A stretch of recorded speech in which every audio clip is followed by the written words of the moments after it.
Bine v-am găsit, stimați telespectatori, la o nouă emisiune Oameni cu Poveste. Vă spune Liviu Dumitrașcu, realizatorul emisiunii. Poveștile de altă dată se pare că s-au perimat. Se vrea azi orice cosânzeană o mândră europeană.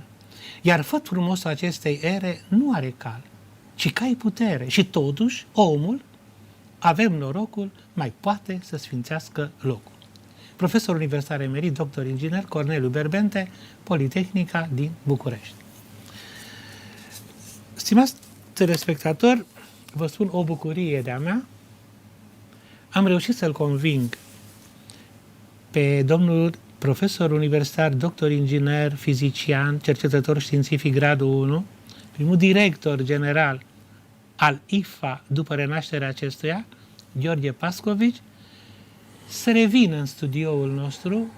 Mi-am mărturisit că i-a făcut plăcere să continuăm emisiunea pe care am intitulat-o O viață trăită la interfața între electronica nucleară și fizica nucleară. Deci, al doilea episod.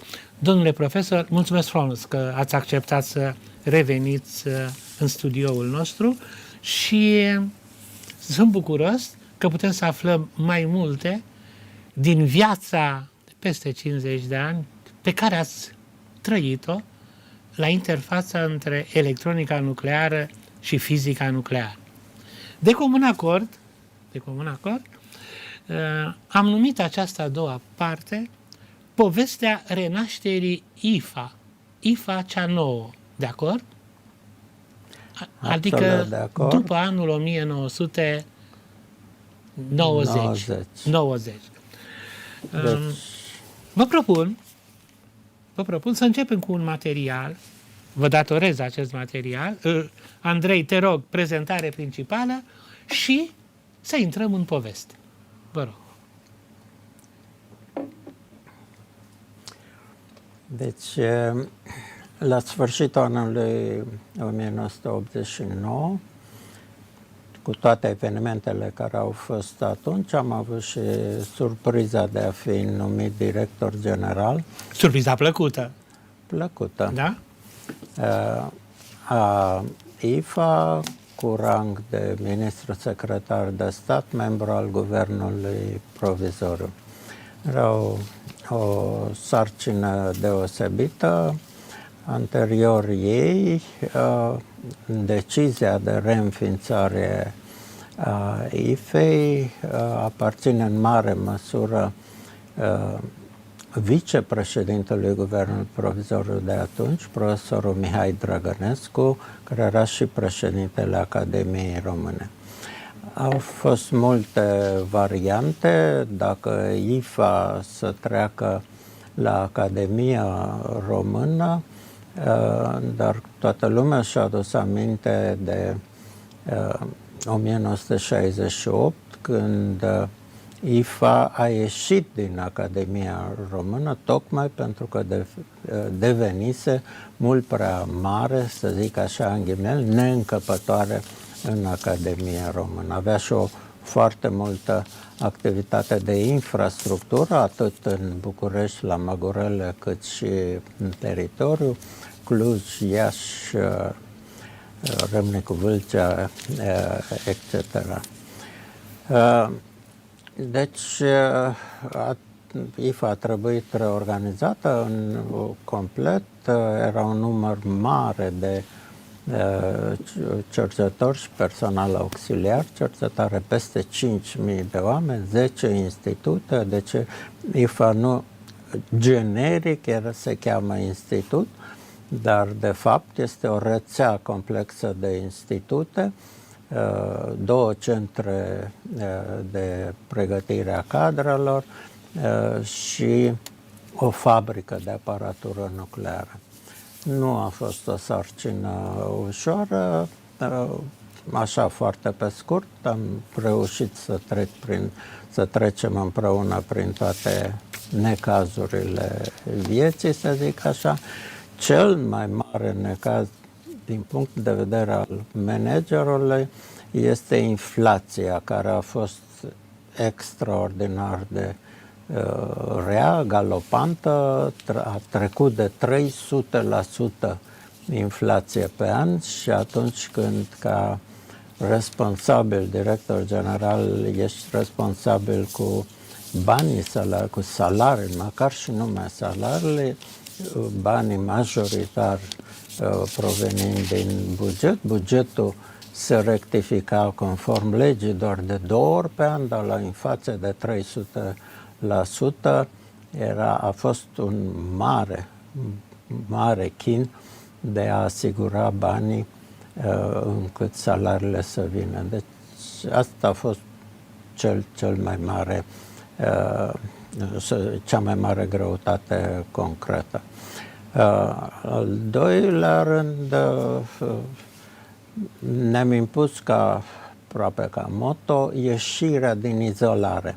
Deci toată lumea știe că înainte de 90 eram extrem de limitat în a colabora, coopera realmente cu institutele similare din străinătate și dorința implicită era a tuturor de a cât mai curând posibil de a adera la marile centre, în primul rând CERN și în al doilea rând GSI și celelalte institute, fie centrale, fie directe, ca Institutul de Fizica Particulelor și Fizică Nucleară IN de Pitroa din Franța sau INFN-ul din Italia, etc. Plus legături bilaterale care diferitele institute din cadrul IFEI le aveau cu institute echivalente din străinătate.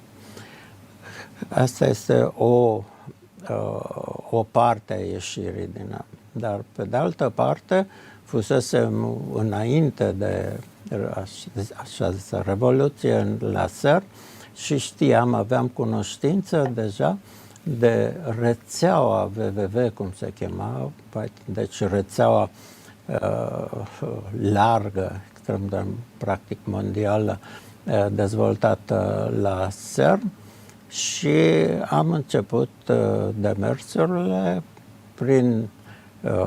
pe diferite căi ca să aderăm cât mai curând posibil la CERN. În afară de CERN, la internet.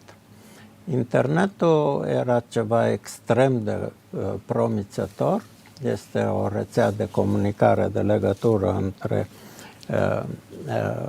calculatoare, care, în afară de un protocol, o disciplină care trebuia acceptată, nu erau alte piedici organizatorice, fie între state sau instituționale. Și am profitat de un cadou, să zic așa, un grant mai substanțial din partea Carnegie Mellon din Statele Unite. Cel care a fost inițiatorul și cel mai important este fostul ambasador George Barnes, în anii 70 ambasador în România, care încă vorbea frumos românește și care a fost, să zic așa, catalizatorul cuplării noastre la internet. În mai puțin de un an de zile, pe baza acestei, să zic așa, grant, investiții americane și prin legăturile pe care ambasadorul Barnes venise cu Steve Root de la George Mason University și după acceptul IFEI, profesor Drăgănescu a cuplat imediat și institutele din cadrul Academiei Române, astfel încât am putut participa cu o comunicare și cu cuplarea României la internet la prima conferință internațională internet din Japonia, Kobe, 1992. Am o rugăminte. Fiecare om cu Japonia lui.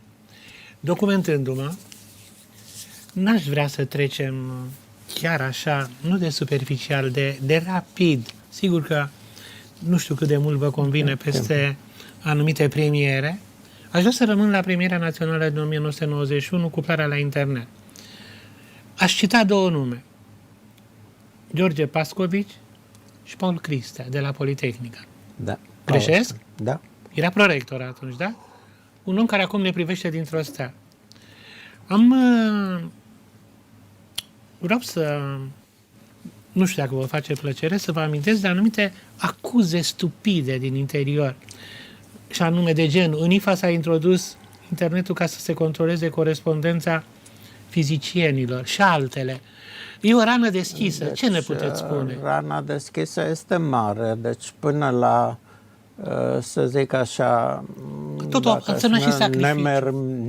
nemernicia colegilor care au făcut asemenea acuzații, acuzele erau adresate Senatului american, direct, în ceea ce mă privește. Dar înțeles că ambasadorul a luat poziție totuși. Din fericire, cel care a fost parte activă în promovarea, ambasadorul Barnes, avea relațiile care le avea și a putut să facă contrainformarea în Senatul American asupra prostiei. Felicitându-vă, da.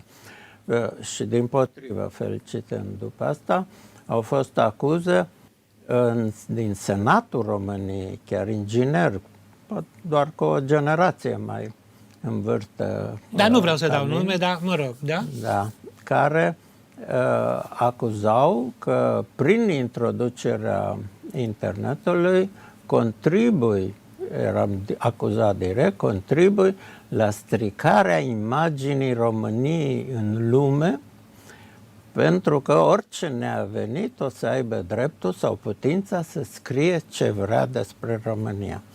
Deci sunt lucruri incredibile, categoric dar incredibile, totuși da? s-au întâmplat. Stupide. Stupide au trecut, nu au fost, din fericire, niciun fel de repercursiuni juridice, penale și așa mai departe, dar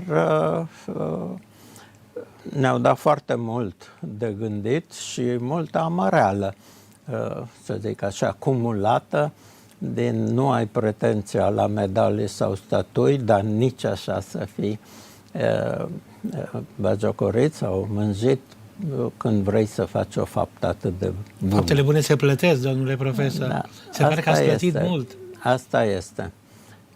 Au trecut toate astea, iar puterea internetului este atât de mare încât în momentul de față multă lume susține că este de fapt o știință, de fapt, ca să folosești internetul ca lumea asta. Și am discutat în trecut despre biblioteca IFA. Nu, aș vrea chiar să detaliem. Marea bibliotecă, exact, care e mai stadiul bibliotecii IFA? Biblioteca IFA pentru mine a fost, ca tânăr cercetător, să zic așa, una din minunile lumii. Așa, nu știu a câta, dar mă rog, da? Nu contează, da? Una din minunile.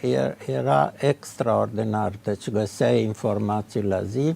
În timp s-au pierdut, n-au mai fost bani să se cumpere toate revistele, dar în etapa în care m-am format eu în primii 10 ani, 65-75, biblioteca era fantastică. Ba mai mult, era asigurat, pentru că nu exista internetul, exista și un sistem plătit și fără controlul, plătit de către institut, fără controlul poștii, în care solicitai reprinturi. Deci, într-o lună, maxim 2 luni de zile, primeai articolul pe care ai nevoie, fără niciun alt efort decât de a completa un mic formular, îl depune bibliotecarei IFA de serviciu acolo și primeai automat aceasta. Este fantastic. În timp s-a stricat, n-a mai funcționat, controlul poștii era mult mai strict, din păcate. Dar în prima perioadă a funcționat ireproșabil, pur și simplu. Deci vreau să spun că în zilele noastre, paralela cu internetul, în zilele noastre, nu numai biblioteca IFA nu mai are valoarea de întrebuințare, poate nu valoarea de întrebuințare care a avut-o în trecut și pentru faptul că internetul a năvălit, pur și simplu a năvălit informativ peste informația potențială a unei biblioteci. Cu suma de cărți, articole pe care le are o bibliotecă, nu poate să țină față, să facă față actualizării informației pe internet. Astfel încât eu aș sugera colegul Andrei Dorobanțu... Pe care aș vrea să-l luăm la telefon. Sunteți de acord, da? Da? Este doctor fizician, da? Da. Să rugăm pe Andrei, carismaticul nostru regizor, să ne facă legătura cu domnul doctor Andrei Dorobanțu. Până atunci, pregătind această conversație, vă rog. Da. Deci, în afară de faptul că Andrei Dorobanțu organizează an de an așa zisele concerte de Crăciun, manifestări excepționale la Ateneul Român. Anul acesta, anul trecut, de fapt, a fost pe internet. Da, din nefericire, da. Deci, din cauza problemelor cu cunoscute, COVID-ul. da. Dar invitat a fost un american de origine maghiară, născut în România, Laci Barabashi. El are un institut care se ocupă realmente cu știința internetului. Deci cum poți să folosești internetul cât mai bine, deci un fel de, să zic așa, sistem, nu numai software, o analiză detaliată a posibilităților de cuplare pe internet, tematic pe o anumită direcție, astfel încât să câștigi pe o anumită specialitate, să câștigi maximum de informație de pe internet. Este atât de complexă căutarea, bineînțeles, fiind totul liber, deci fiecare poate să caute după capul lui, să zic așa. Dar dacă urmărești metodele dezvoltate de Barabashi și centrul lui de informații, vezi că, deci un asemenea, cred că e un model de organizare a noilor biblioteci, astfel încât să aibă maximum de posibilitate de cules informații și pe stilul vechi și pe stilul nou. Vă opresc puțin pentru că Andrei Florescu, regizorul nostru, a reușit să facă legătura cu domnul doctor Andrei Dorobanțu. Da? Să-l ascultăm. Bună ziua, domnul doctor Andrei Dorobanțu. Cu scuze de a fi prelungit mult așteptarea, vă rog să le primiți din partea noastră. Când zic noastră cu formă de plural, mă refer la subsemnatul Liviu Dumitrașcu, realizatorul emisiunii Oameni cu Poveste, și la invitatul meu carismatic, domnul profesor universitar Gheorghe Pascovici. Mă opresc la una din caschete, sau coca, așa am aflat acum că îi se mai spune. Domnul Andrei Dorobanțu, vă rog să aveți amabilitatea să spuneți multe în cuvinte puține, dar mai glumesc și eu puțin, despre invitatul meu, realizând un nanoportret, nu înainte de a vă spune titlul emisiunii. O viață trăită la interfața între electronica nucleară și fizica nucleară. Da, bună dimineața din nou și mulțumesc frumos pentru invitație, cu mare dragoste. Chiar și pe calea asta mă așez alături de profesorul Pascovici, cum am fost o viață întreagă, uite acum. Ca să nu să facem economie de timp. Nu, vă rog, vă grăbiți încet, vă rog. Așa, deci am ales două momente cu totul extraordinare pe care le-am trăit efectiv alături de alături de Coca, o să-i spun așa cum i-am spus tot Da. timpul. Primul a fost în 1986, pe 26 aprilie, când a fost Cernobâlul.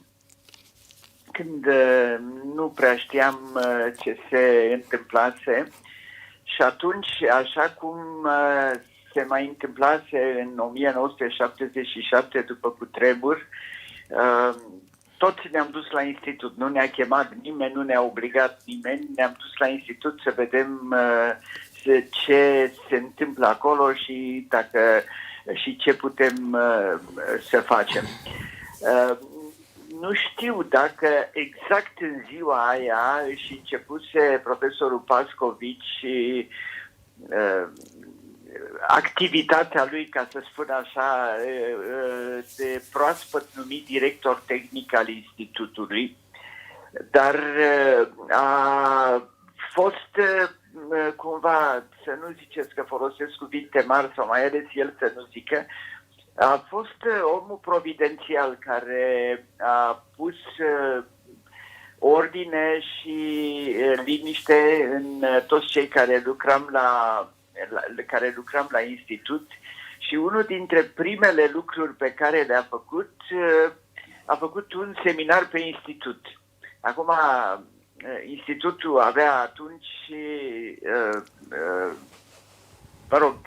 institutele de la Măgurele, fostele secții ale Institutului de Fizică Atomică, aveau la institut atunci mii de oameni, era foarte multă lume. S-a făcut seminar în sala mare și cuvintele cu care a început profesorul Pascovici au fost să vă gândiți tot timpul că acum o să își reamintească de voi pentru că lucrați la institut, inclusiv colegii de grădiniță, și o să vină să vă întrebe ce să faceți.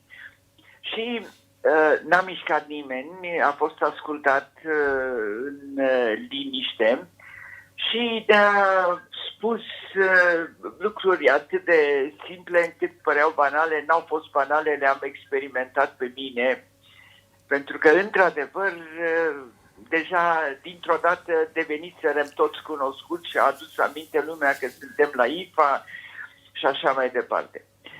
Și așa a început aventura asta de a, cum să vă spun, de a stopa nebunia care începuse deja să inunde orașul.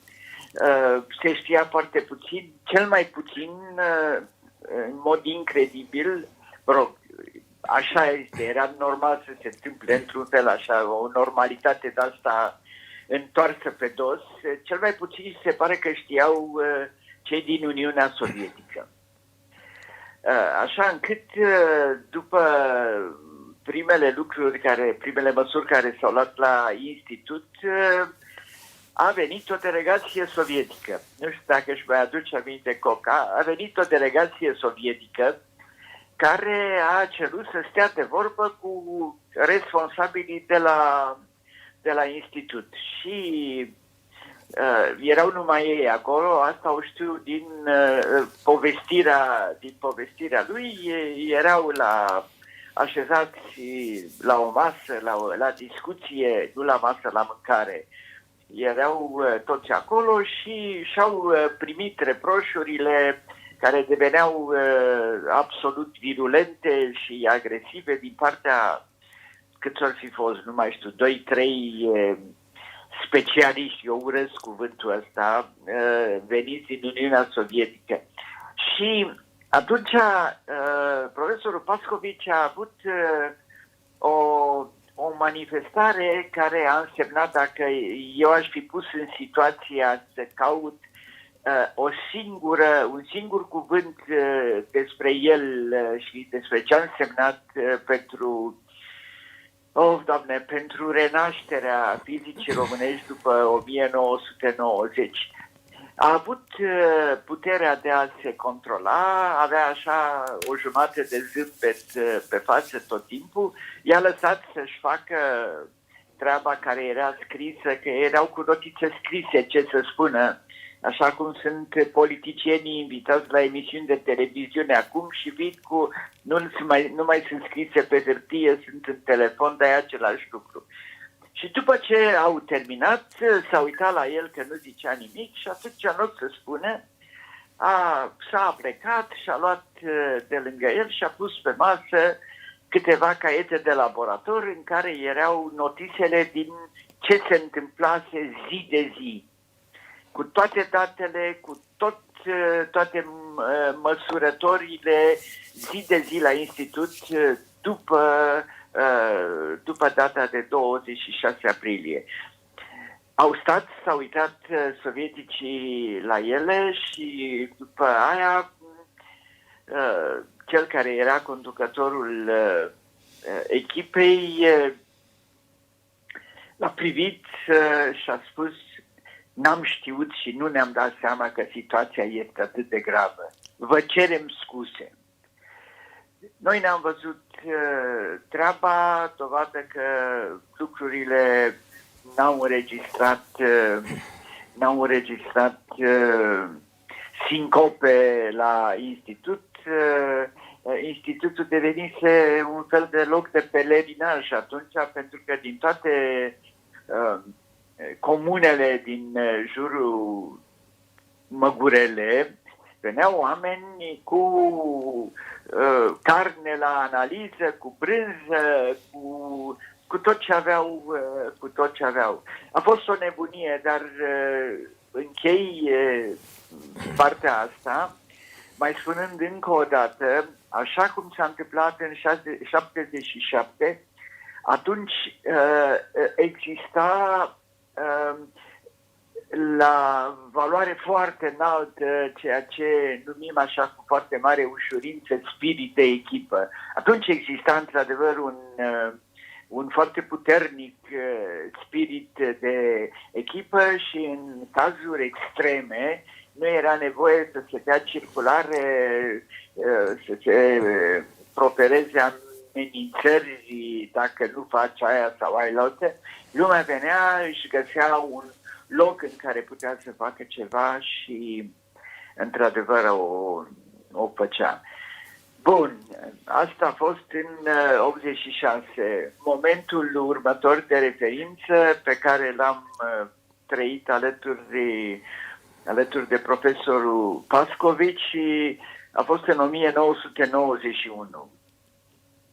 1991, deci gândiți-vă, se împlinesc anul ăsta 20 de ani. În 1930 de ani, da, am greșit. Da. În 1991 se schimbaseră lucrurile, se reînființase Institutul de Fizică Atomică și primul director al noului Institut de Fizică Atomică fusese numit profesorul Pascovici cu rang de secretar de stat, de subsecretar sau de secretar de stat, are în orice caz cu rang ministerial. Ei, și în 91, printr-o minune, altfel nu le pot explica, cu 2 ani înainte fusese inaugurat LEP, Large Electron Positron Collider, în momentul ăla cel mai mare accelerator de particule din lume. Și am reușit, Coca și cu mine, să aducem în țară 4 dintre cei 5 directori ai CERN-ului. Singurul care n-a venit atunci a fost chiar directorul general, o celebritate absolută a fizicii de când a început să lucreze la CERN și o să fie până în veacul veacurilor, Carlo Rubbia. El era plecat într-un turneu și nu putea să vină. Au venit toți mari directori din CERN, au fost primiți de profesorul Pascovici și au avut loc primele discuții, au vizitat tandemul, au stat de vorbă cu oamenii, au văzut că nu doar că suntem oameni normali, dar că sunt oameni care sunt la nivel de performanță comparabil cu ceea ce știau sau realizau ei în țările de unde veneau. Ei erau toți la CERN în momentul ăsta. Și atunci s-a încheiat, sper să nu greșesc,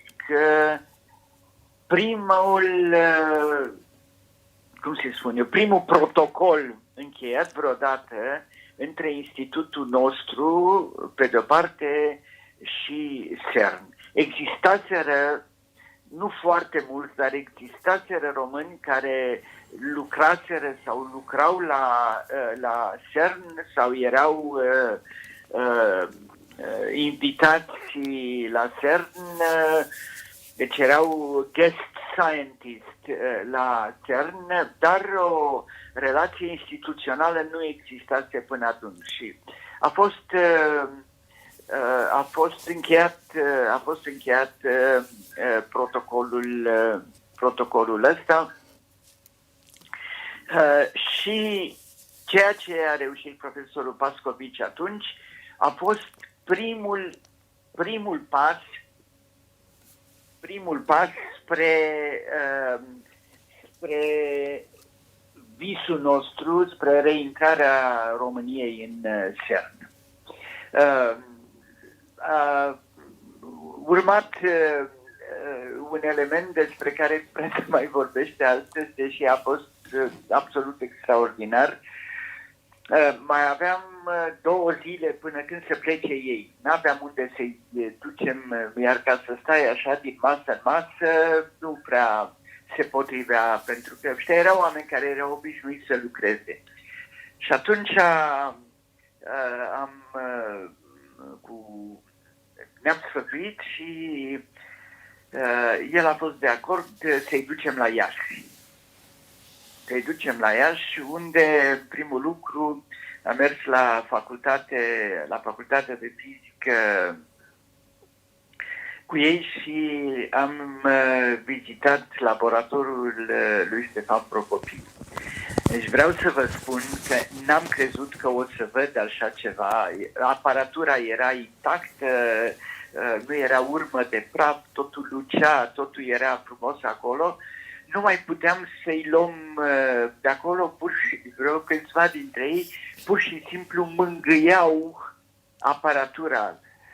Profesorul Procopiu fiind o celebritate a începutului mecanicii atomice și mecanicii cuantice, pentru că el înaintea și multă vreme a fost citat împreună cu marele Niels Bohr pentru introducerea unui factor care era fundamental în cercetările de atunci și care la început se numea magnetonul Procopiu-Bohr.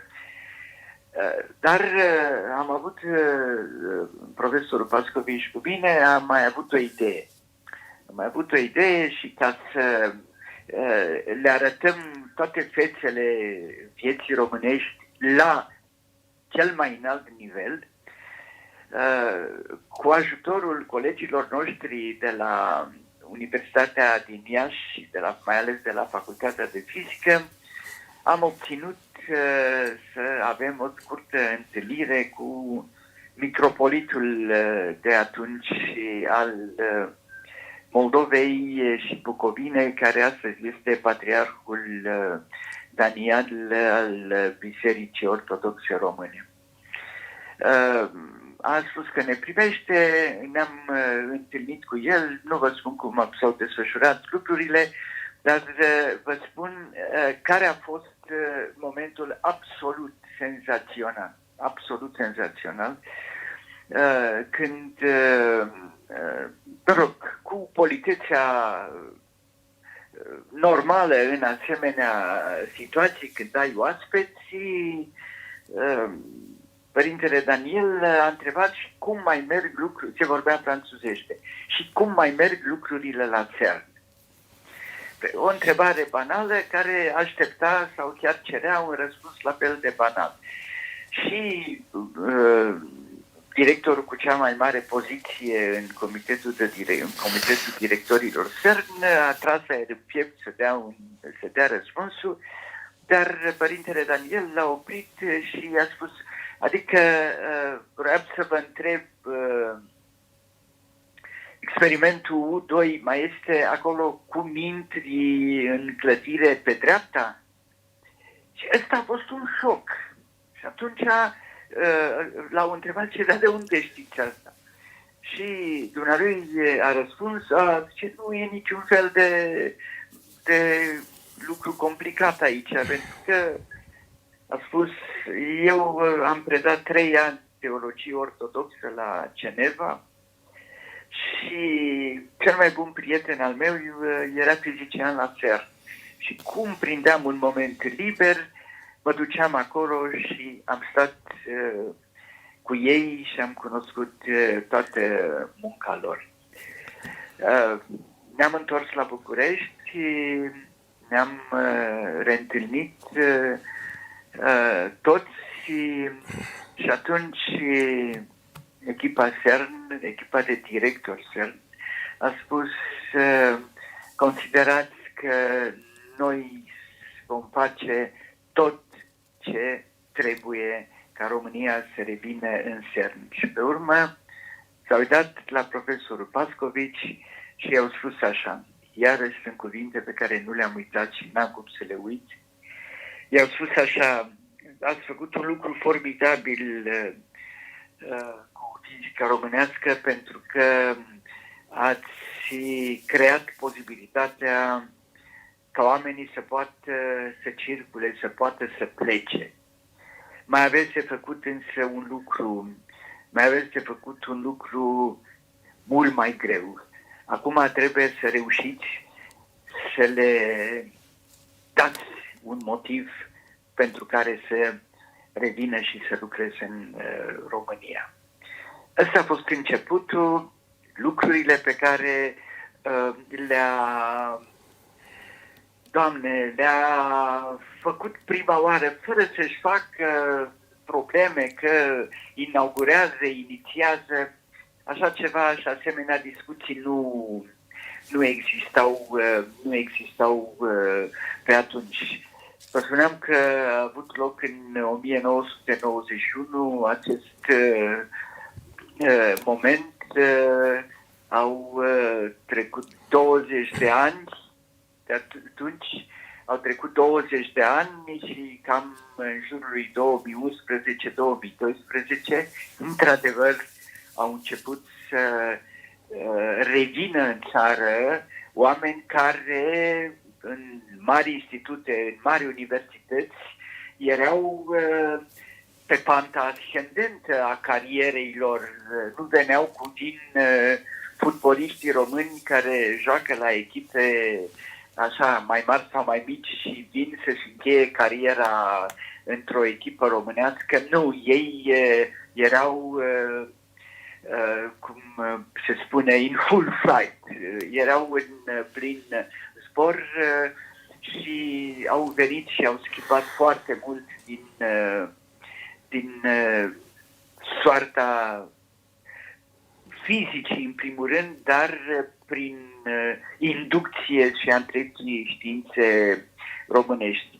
Iar partea cu CERN-ul avea să mai aștepte încă 5 ani, pentru că, într-adevăr, în 2016, promisiunea pe care o primise profesorul Gheorghe Pascovici ca director general IFA de la 4 directori ai CERN-ului s-a împlinit cu luptă mare, cu suferință internă, nu internațională, și România a devenit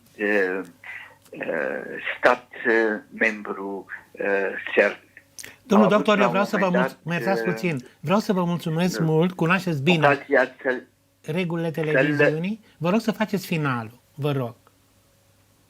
Am avut ocazia să-l întâlnesc pe Marele Carlo Rubbia și am amintit de 1991 și mi-a spus, da, îmi amintesc că de atunci am fost considerat că fac un lucru bun. Așa a făcut Coca Pascovici, a făcut foarte multe lucruri bune pentru România și vă mulțumesc că mi-ați dat prilejul să vorbesc. Nu, eu vă mulțumesc La foarte revedere. mult, într-adevăr. Mă uitam la invitatul meu, la domnul profesor, emoționat, pentru că ați reușit să reînviați, într-adevăr, momente memorabile de referință pe care le-ați trăit alături de invitatul meu, de domnul profesor Coca Pascovici. Domnul profesor, o propoziție, vă rog. Non multa, sed multum, vă rog. Ce vreau să-i mulțumesc foarte Impecabil. mult lui Andrei pentru aducerea aminte. Timpul zboară realmente, cum zicea și el din greșeală, parcă 20 de ani, dar într-adevăr au trecut 30 de ani. Timpul zboară, dar au fost momente deosebite și mă bucur că le-am trăit împreună. Mulțumesc mult! Suntem la Oameni cu Poveste. Vă aștept într-o Eu emisiune, mulțumesc. vă rog. Vă aștept într-o emisiune. Sunteți un om cu poveste. Știu cine sunteți. La revedere. Mulțumim. La revedere și mulțumesc și eu. Mi-a plăcut rostirea de suflet Da. a domnului Andrei Dorobanțu. Momentele evocate sunt de o rară sensibilitate. Am văzut că v-au emoționat. Mai vreți să spuneți ceva pentru domnul Andrei Dorobanțu? Înțeleg că aveți o prietenie care... Cum întrețineți această prietenie? Păi, pur și simplu, deci ne-a legat mult înainte de CERN, deci ne cunoaștem de o viață, suntem practic de aceeași vârstă. El a fost ani de zile șeful compartimentului de editare, bibliotecă IFA, deci fiecare avea nevoie de serviciile lui Andrei, soției sale, care lucra în același compartiment. Este un vorbitor de multe limbi, este un excelent comunicator. Comunicator. Are o ușurință extraordinară. Da. Media, Da. de altfel, se Da. vede. Da. Domn profesor, iată că a trecut și prima parte a celei de-a doua emisiuni. Vă cer permisiunea să pronunț acel cuvânt magic, publicitate.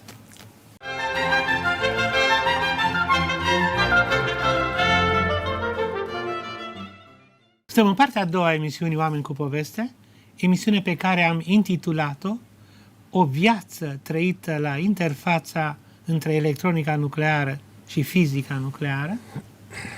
Invitatul meu este domnul Gheorghe Pascovici, profesor universitar, doctor, inginer fizician, cercetător științific gradul 1, primul director general al IFA după renașterea acestuia, IFA 9. Domnule profesor, sunt în partea a doua și nu aș vrea să supăr aceste cărți care nu mai au timp să aștepte, da? Nu am articolele. În concluzie, cărți care stau în picioare. Îl rog pe Andrei, materialul cărții. Avem deja Deci și coperțile lor. Este vorba de Școala Românească de Micro și Nanoelectronică, coordonator Dan Dascălu, Civilizația Românească, editura Academiei Române, odată. Ne povestiți, aveți aici un capitol de mare substanță. Ambele. Și a doua carte este Electronica Românească. V-ați convins că această carte stă în picioare, da?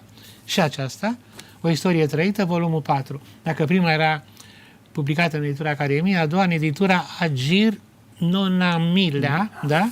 Coordonator, prima Dan Dascălu. Vă rog, cum vă regăsiți în aceste cărți? Eu am citit intervențiile dumneavoastră. Spuneți și telespectatorilor, vă rog.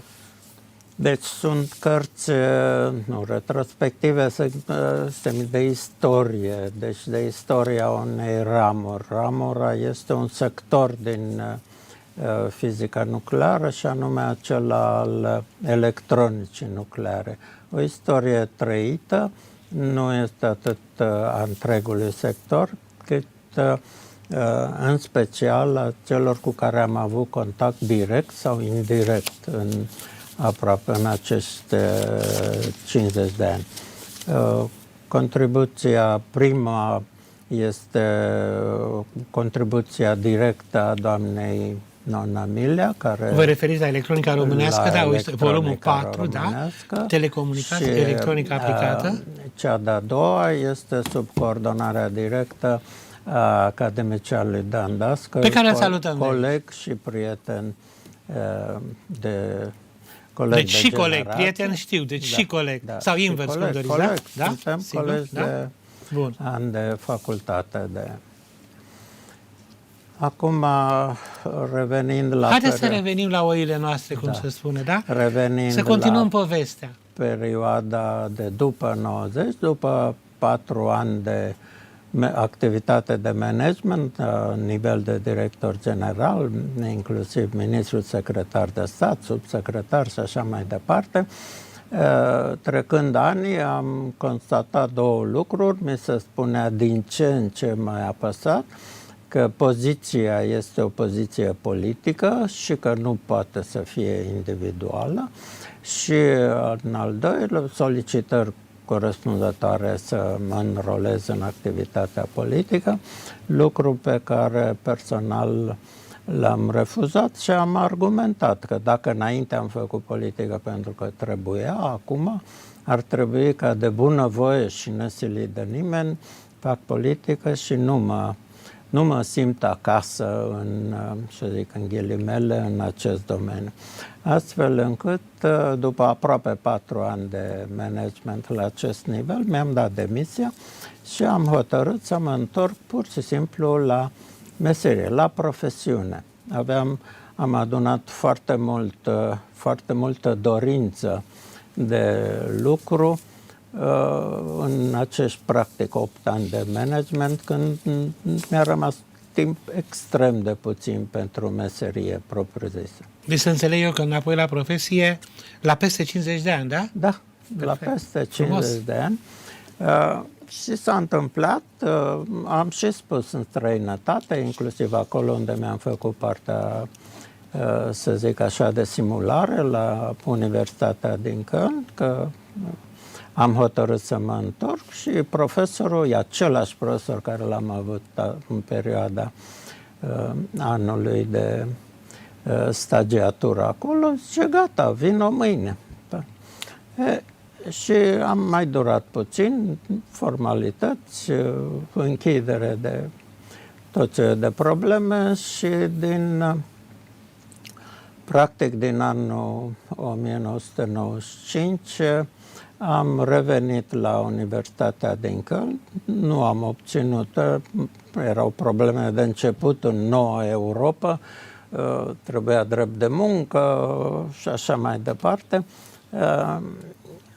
Le-am trecut de toate și din 1996 am fost angajat permanent și am avut șansa foarte mare, de fapt cu un an înainte, când am fost numai periodic acolo, că a apărut o direcție nouă, complet nouă, în fizica nucleară și electronica nucleară, și anume matrici mari, e greu să folosesc traducerea cuvântului large array. Da. Large array are semnificația de matrici, deci ca masiv, un bol, da, mă rog. Da?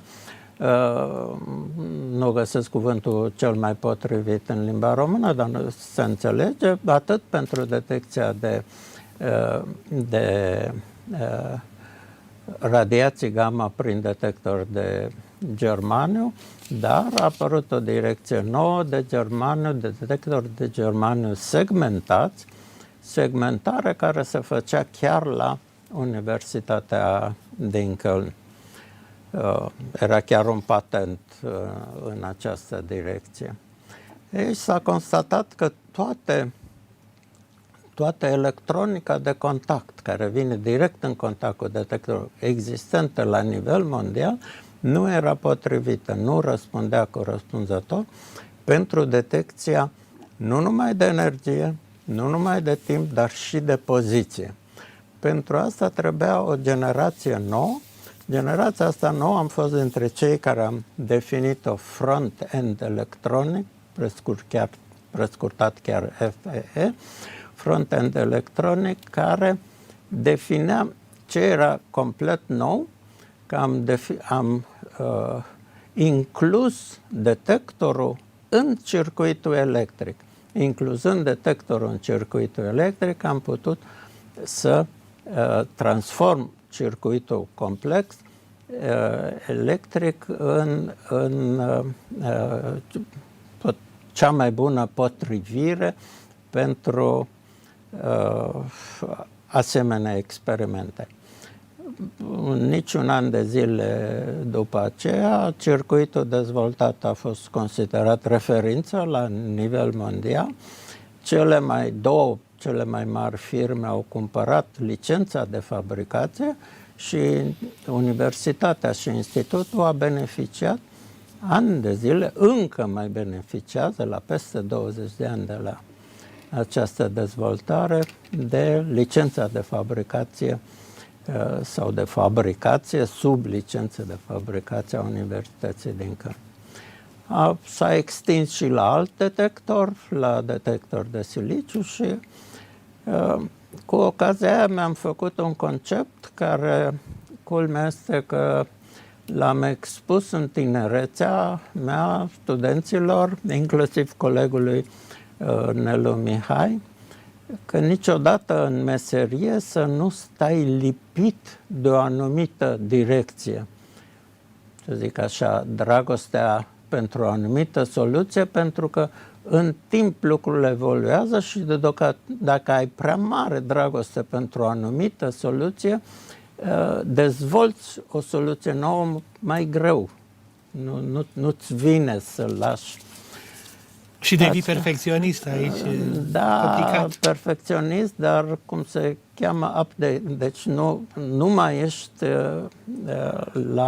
la zi cu dezvoltările. Astfel încât după o anumită perioadă am trecut la alt gen cu totul alt gen de că n-avea nicio legătură cu front-end electronic și anume cu ceea ce se cheamă monitor transparenți de profil de fascicol. Pare complicat, dar nu este așa de complicat. Există niște rețele quasi-transparente, adică fire atât de mici, 10 micron, la distanță de 1 milimetru, face ca plasa să fie transparentă circa 99%, deci 99% transparent și în fața acestei rețele o foiță de carbon sau alte materiale extrem de subțire, iarăși care să fie pentru ionii grei, energetici, să pierdă foarte puțină energie, să fie practic transparent. La un centru foarte mare din Germania, acceleratorul de ion grei, care în curând va deveni o replică pentru CERN, în cu totul altă direcție, dar replică pentru CERN, asemenea instalații erau foarte cerute. Și iarăși am avut plăcerea să dezvolt ceva, nu mai eram la vârsta care nu dezvoltam direct, mereu exista câte un doctorand sau un masterand, asta care dezvolta concret sub conducere, în îndrumare. Deci mi-a plăcut totdeauna să îndrum concret doctoranzi sau masteranți pe un proiect concret. Deci nu atât teoretic, cât și practic, care să fie și implementat direct. Cam astea au fost direcțiile mele. Fiecare are multe ramificații și când în 2008 a trebuit să fiu pensionat la vârsta de 65 de ani, care este legea și în Germania, și am avut surpriza că institutul a solicitat conducerea universității ca alături de pensie să fiu reangajat pe o perioadă de... Asta e o chestie limitată de lege și astfel încât au ajuns la guvernul landului respectiv, care e cel mai mare din Germania, Nordrhein-Westfalia, și s-a obținut aprobare să fiu reangajat până la urmă au fost 3 ani de zile, spunându-ne că este a doua excepție de la existența Universității din Köln, care e cea mai mare din Germania. Deci felicitări! Înțeleg că acum plecați în Germania. Pentru ce perioadă? Sau zilele acestea plecați? Pe lună. Deci acum sunt numai colaborator. Colaborator așa mai mult benevol. Deci consilier, nu colaborator. Deci conseiați, da? Consiliați. Deci nu mai sunt, dar relațiile sunt relații, nu. Domnul profesor, consultându-mă cu dumneavoastră, am hotărât împreună să mai avem un telefonist. Sigur, numai telefonist nu este, și anume e vorba de domnul doctor inginer Șerban Constantinescu. Îl rog pe Andrei să facă posibil această legătură. Cine este domnul doctor Șerban Constantinescu? Tot un prieten de-al dumneavoastră? Deci Șerban Constantinescu este doar cu 2-3 ani mai mic ca mine. El a fost repartizat și a acceptat direct la centru de calcul. Este inginer. Este inginer, da? A ajuns doctor inginer și a ajuns șeful centrului de calcul IFA în timp. A început chiar cu o dezvoltare, nu mai știu exact, dar se chema CIFA 103 sau 103 și încă o literă, da. Care era mult mai performant decât cel al lungimea cuvântului mai mare, viteza de ciclu de operații mult mai mare. Deci este un inginer deosebit și specializat și pe cuplări, pe rețele de calculatoare, și el a implementat practic rețele de calculatoare din interiorul IFEI și după asta și cu internetul. Bun, vă propun să-l ascultăm. Alo? Alo, bună ziua, domnul doctor inginer Șerban Constantinescu. Vă spunem din studioul București TV, folosesc forma de plural, întrucât mă aflu în studio, emisiunea Oameni cu poveste, cu o veche cunoștință de-a dumneavoastră, spun numai Coca Pascovici. Dacă am reușit... Bună dimineața dumneavoastră și celorlalți din studio. Bună dimineața! Nu mai spun caschetele pe care le cunoașteți cu siguranță. Și eu în studio am aflat că îi se spune și Coca. O să ne explice domnia sa și de ce. Domnul doctor, aș vrea multe, în cuvinte puține, dacă nu cer prea mult, să reînviați, vă rog, câteva momente de referință, de suflet, trăite alături de invitatul meu. Da, unul dintre momente a fost, fără îndoială, inițierea accesului institutului nostru la legăturile externe. Asta se întâmpla prin anul 1992-93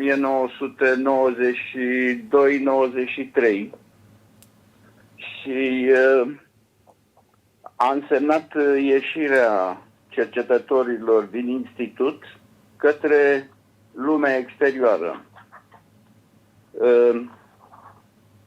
Vreau să fac o mică precizare ca să arăt cam ce hardware, ce legături avea institutul în acel moment. În anul 1990 existau 3 servere legate printr-o rețea de internet și care puteau susține 80 de legături seriale prin linie telefonică. Aceste legături seriale erau răspândite peste tot în institut. Nu știu dacă știți, dar institutul are 2 sedii în comuna Măgurele, în orașul Măgurele. Este grupul numărul 1, unde sunt reactorul nuclear, acum este direcția, tandemul și grupul numărul 2 este cel de lângă blocul Turn. Între cele două grupuri există o distanță de vreo 2 km. În 1991 s-a instalat o fibră optică între cele două grupuri. Fibră optică care pe vremea aceea era un lucru extraordinar. Fibra optică era dintr-una din secțiile din institut care făceau cercetări în transmisiile pe fibră optică și s-a realizat prima rețea formată din 3 servere și împreună 80 de adaptoare pentru linia telefonică la care se puteau conecta terminale alfanumerice la care cercetătorii din institut puteau să lucreze, în sensul că puteau să lanseze joburi și puteau să scrie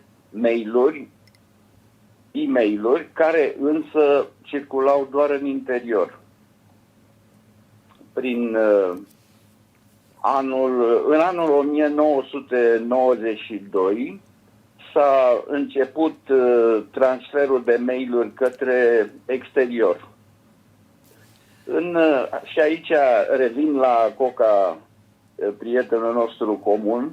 În 1992 a fost o acțiune a Fundației Carnegie Mellon din Statele Unite pentru răspândirea comunicării în instituțiile recent eliberate din estul Europei.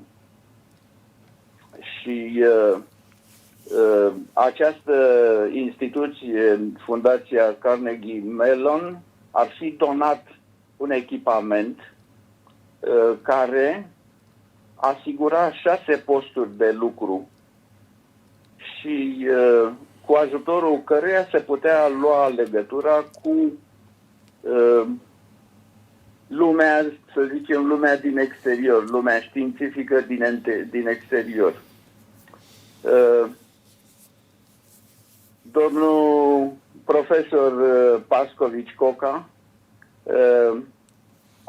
a fost de acord să integrăm și rețeaua locală, care era destul de mare în acel moment, în acest echipament donat.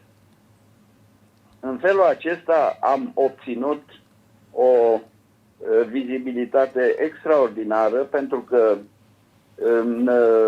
puteau lucra, puteau răspândi mesaje câteva sute de cercetători din institut în momentul în care institutul era legat cu rețelele din exterior.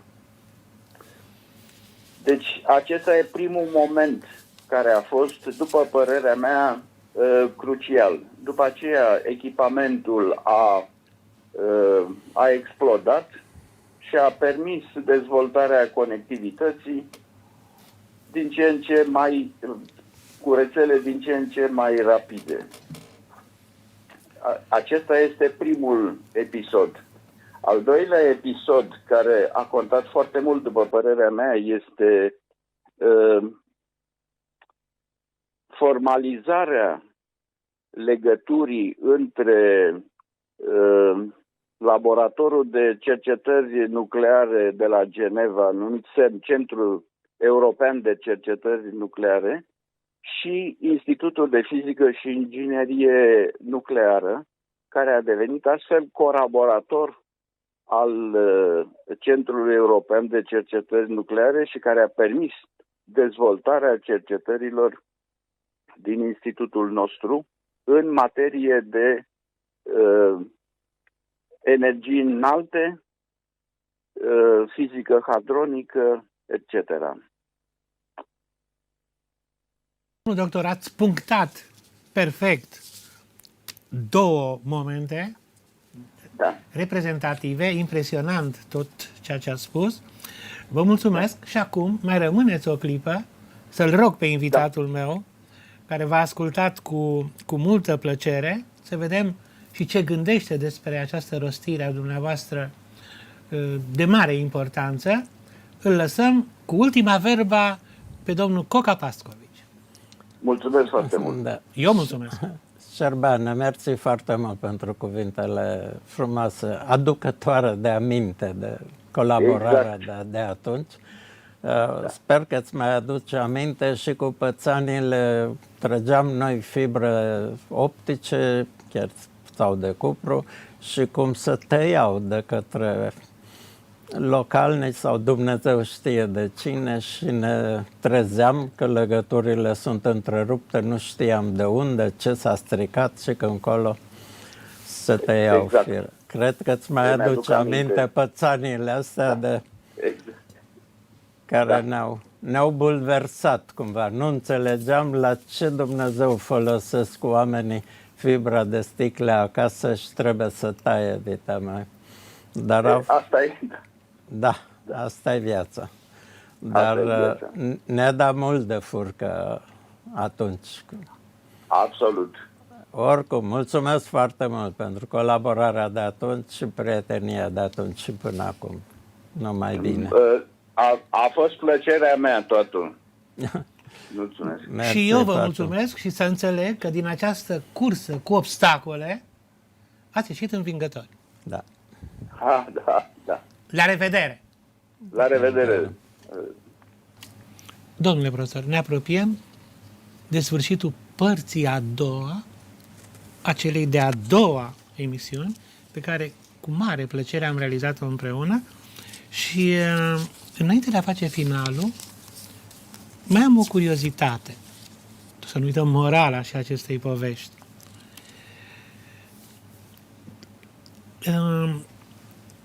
Foarte mulți, chiar și eu, avem o teamă de radiații. Teama de radiații consider că este un fenomen uman. Totul a pornit de la Cernobâl până în zilele noastre. Există ceva mai periculos decât radiațiile? Aceasta este întrebarea. Deci, vă rog, într-o sinteză. Este o întrebare foarte interesantă.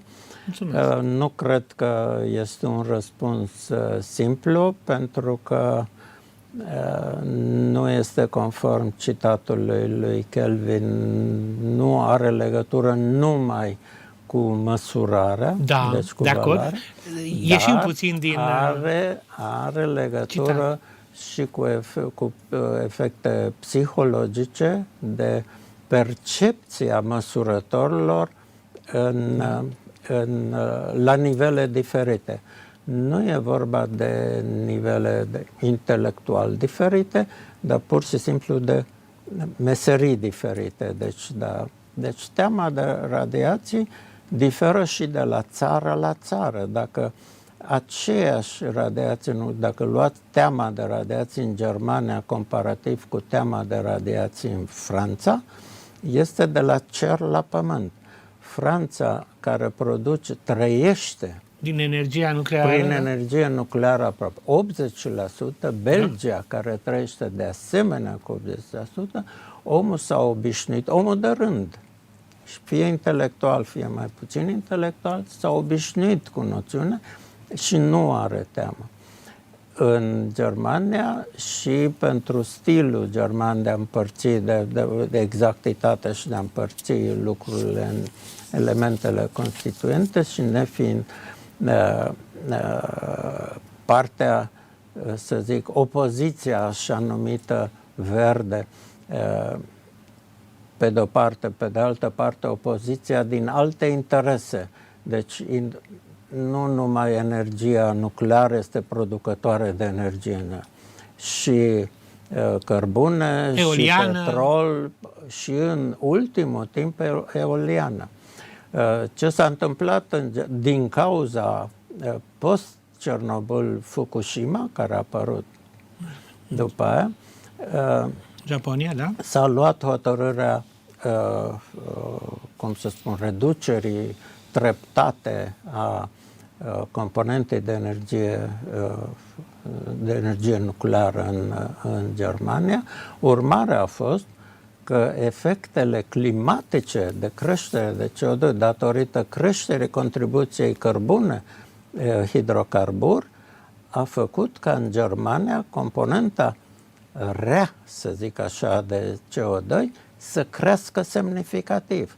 Deci, iată, din partea grunii care sunt pentru fapte bune sau opoziție de fapte bune, au luat o soluție care a înrăutățit considerabil efectul de mediu datorită folosirii prea mari a hidrocarburilor. Fapta bună este că în stilul german, germanii au dezvoltat extraordinar de mult sursa eoliană, sunt campion mondial la să zic așa, producere de per unitate, deci pe unitate eoliană au ajuns la 10 MW, au pornit de la 50 de kW pe elice și au ajuns la 10-15 MW. Cu cât numărul de centrale este mai mic, problemele auxiliare sunt mai puține. Da, de acord. Da. Deci e foarte complexă, analiza se face în detaliu, din nou ajungem la măsurător. Recent s-a făcut așa zisul program mondial, chiar sub Organizația Națiunilor Unite de Clima 2050, da. Programul ăsta. Deci în programul ăsta este prima revenire oficială că pe locul 2 a celor mai curate surse de energie este nuclear. Fără comentarii atunci, da? Și un scurt comentariu și ne apropiem chiar de final. Trebuie să ne ferim de apele minerale, de toate, ar fi radioactive? Deci, e o poveste care... Nu, este o poveste care se poate din nou monitoriza, este monitorizată de Ministerul Mediului în România, sunt date oficiale. Deci, răspunsul este mai complex. Noi trăim într-un glob pământesc în care avem o cantitate semnificativă de radiații naturale.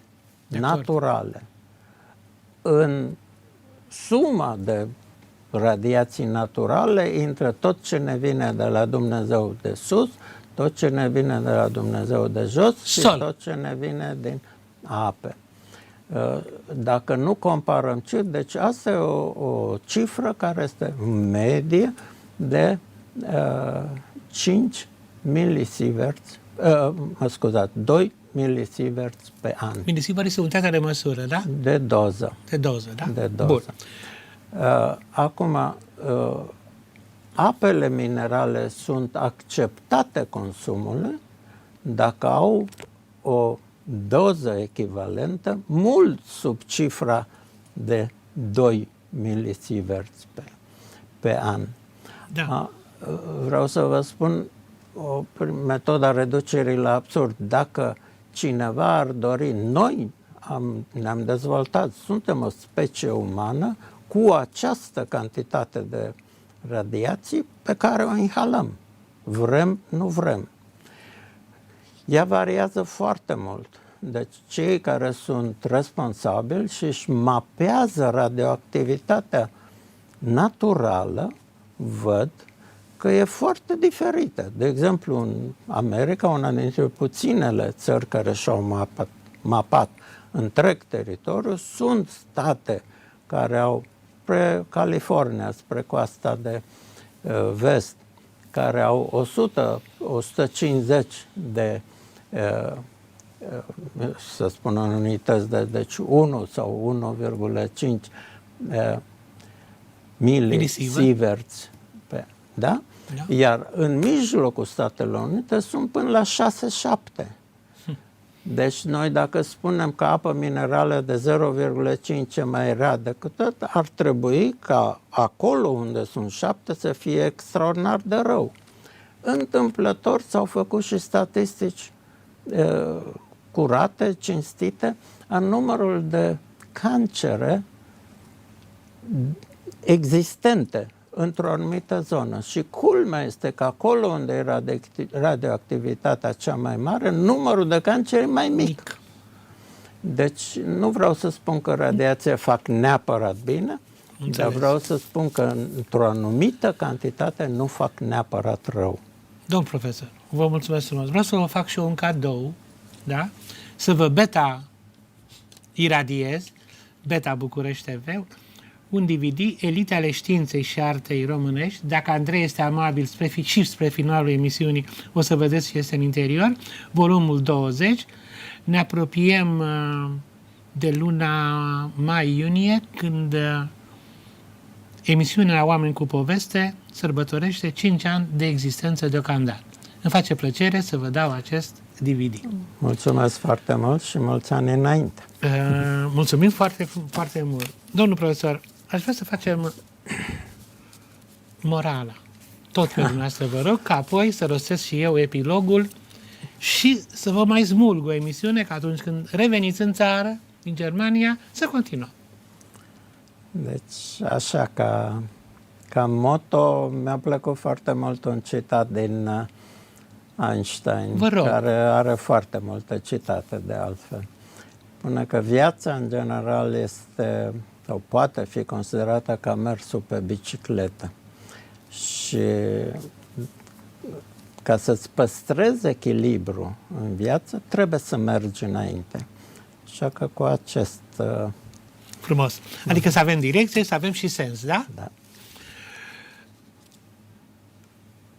Poveștile devin istorii și vor rămâne în memorii. Căci dacă omul e cu poveste, cu omul și povestea este, să crezi povestea te îndeamnă că omul ei ceva înseamnă. Liviu Dumitrașcu, realizatorul emisiunii Oameni cu Poveste, mulțumește în primul rând invitatului, carismaticului invitat, domnului profesor Coca George Pascovici, îl mai așteptăm, și dumneavoastră, stimați telespectatori, vă mulțumesc pentru fidelitate și vă promit, ca de fiecare dată, că vă dau întâlnire săptămâna viitoare. La revedere!